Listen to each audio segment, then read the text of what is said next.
Hi guys, in this video I'm going to show you how to download your UAE visa page. So before we start, make sure that you have UAE Pass active on your phone and then download your UAE ICP app.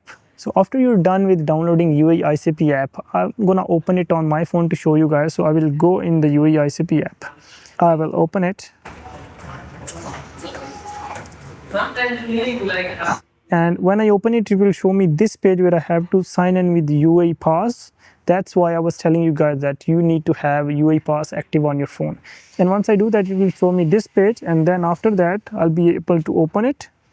Once I open it, it will give me this page where I have drafts, Emirates ID, and then residency. If I click on residency and I click on this eye icon, you can see I have my visa page here. Now, how can I download this? I can click on these three dots and then I can say download PDF. And I can go to my files, save to files, and I will say my visa. And then I will say save. Now if I go to my files and I search my visa, you can see it's here.